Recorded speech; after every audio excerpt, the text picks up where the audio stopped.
Now we're going to look at a more detailed model of covalent bonding called valence bond theory.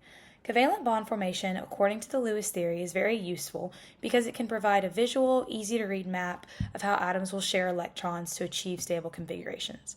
However, Lewis' theory of covalent bond formation does not show us 3D molecular shapes, bond energies, magnetic properties, etc. However, when it comes to the valence bond theory, it's a bit more advanced than Lewis' theory and can explain covalent bonding in terms of orbital overlap. According to this model, a covalent bond forms when two atoms approach each other and their atomic orbitals overlap. If each overlapping orbital contains one unpaired electron, those two electrons can pair with opposite spins and form a covalent bond. This theory helps us understand why atoms form a certain number of bonds and why noble gases are generally unreactive. Noble gases usually have filled valence shells, so they don't usually have unpaired electrons that are available for bonding. On this slide, we can see the basic idea of orbital overlap. Imagine atom A and atom B. Each atom has one orbital that contains a single unpaired electron. As the two atoms move closer together, their orbitals begin to overlap. When the orbitals overlap, the two unpaired electrons pair up with opposite spins. This shared pair of electrons is attracted to both nuclei. The attraction holds the atoms together and forms a covalent bond. So, in valence bond theory, a covalent bond is not just a line between atoms. It represents the overlap of orbitals and the sharing of electron density between two atoms. Valence bond theory works well for simple molecules like diatomic molecules, making single bonds, but we run into a problem when we try to explain the bonding in complex or polyatomic molecules like methane or CH4, where you have a carbon atom bonded to 4 hydrogen atoms. Now let's look at the actual structure of methane.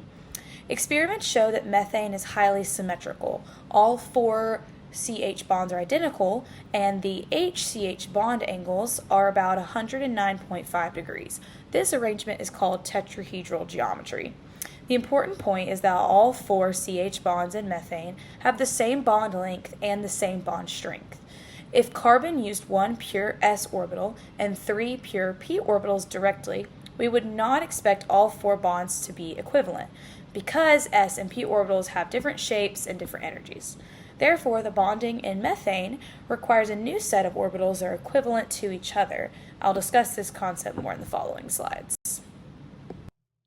To explain the bonding in methane, we use sp3 hybridization. The term sp3 tells us which orbitals are being mixed. In sp3 hybridization, 1 s orbital and 3 p orbitals combine to form 4 equivalent sp3 hybrid orbitals. The number of hybrid orbitals formed always equals the number of atomic orbitals mixed. So, if we mix 1 s orbital and 3 p orbitals, we'll get 4 sp3 hybrid orbitals. These 4 sp3 orbitals are identical in energy and shape. They're arranged in three-dimensional space to achieve tetrahedral geometry. This is why sp3 hybridization explains the bonding and geometry of methane. Let's look at carbon to explain the sp3 hybridization pattern of it in CH4. In its ground state electron configuration, carbon has 4 valence electrons.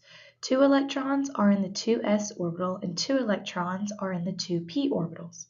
Because of Hund's rule, those 2p electrons occupy separate p orbitals. That means ground state carbon only has 2 unpaired electrons.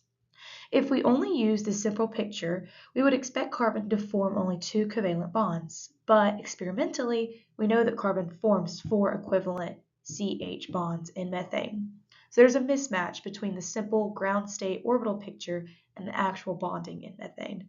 This is why we need the idea of hybridization. Hybridization allows us to explain how carbon can form 4 equivalent bonds in CH4. To account for 4 bonds, 1 electron from the 2s orbital is promoted to the empty 2p orbital. After this promotion, carbon has 4 unpaired electrons. Now carbon has enough unpaired electrons to form 4 covalent bonds with 4 hydrogen atoms.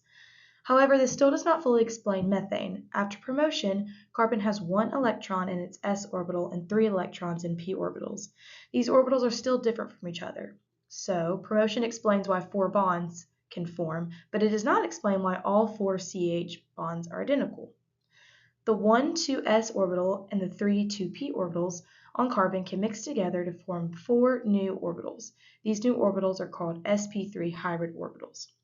A useful way to think about this is that the hybrid orbitals contain characteristics of both s and p orbitals. Each sp3 orbital has some s character and some p character. Because the 4 hybrid orbitals are formed from the same set of atomic orbitals, they are equivalent to each other. They have the same energy and the same general shape.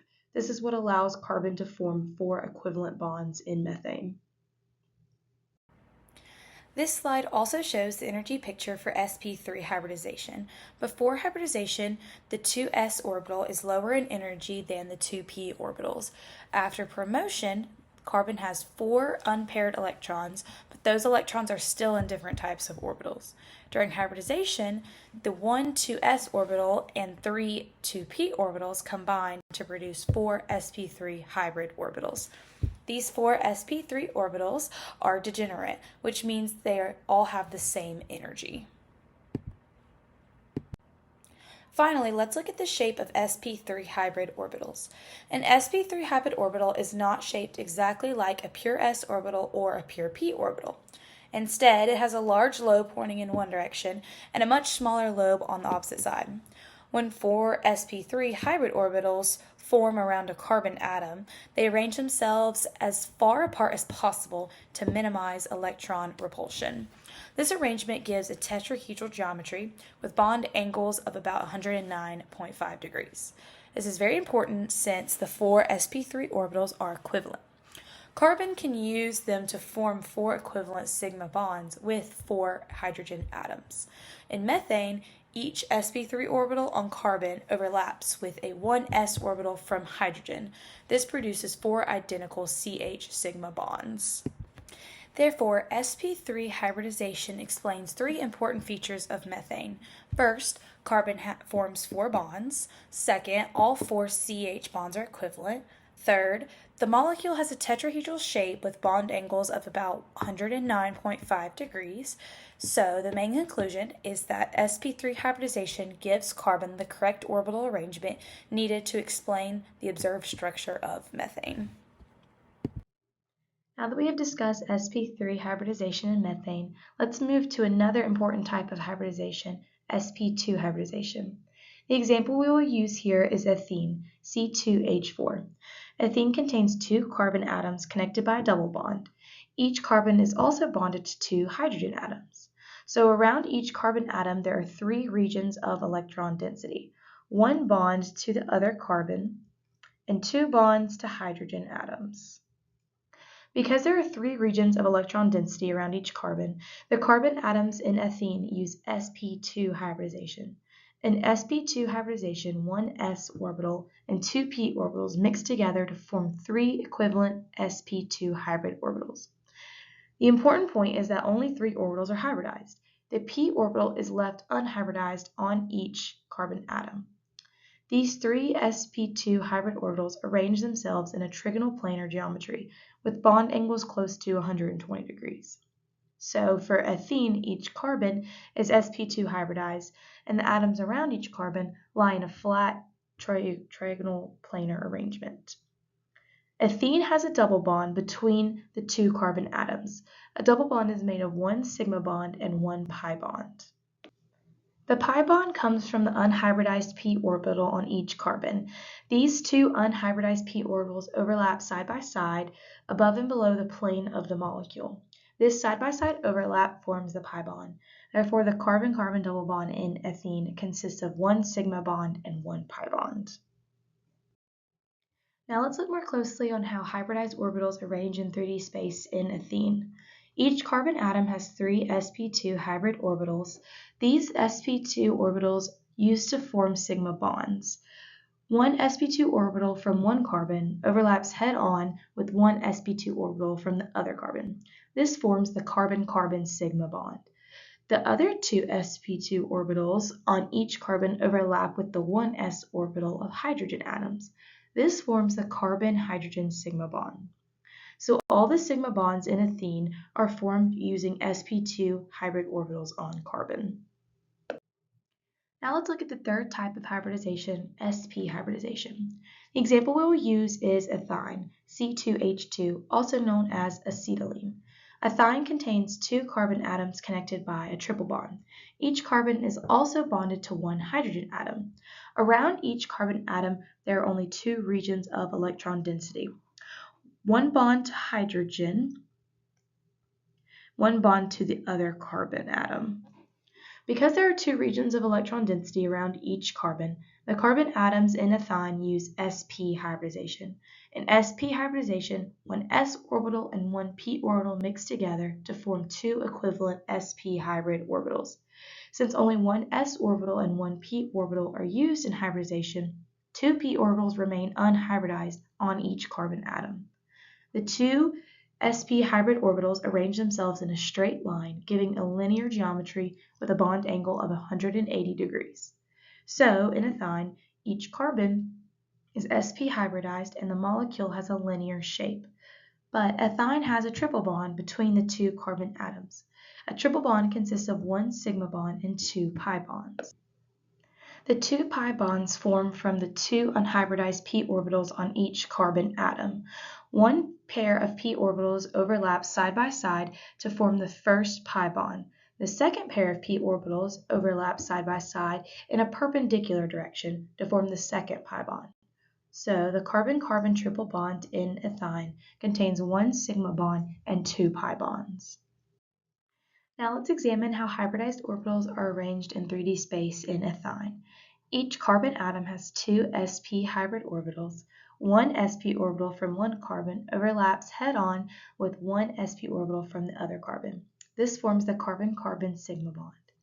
The other sp orbital on each carbon overlaps with the one s orbital of a hydrogen atom. This forms the carbon-hydrogen sigma bond. So the sigma bonds in ethine are formed using sp hybrid orbitals on carbon. This explains why ethine is obtained in linear geometry. Let's summarize about different hybridization patterns we've discussed.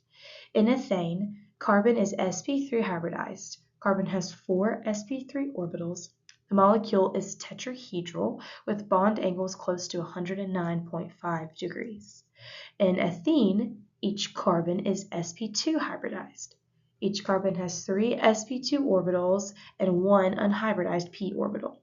The molecule is trigonoplanar around each carbon, with bond angles close to 120 degrees. The carbon-carbon double bond contains one sigma bond and one pi bond. In ethine, each carbon is sp hybridized.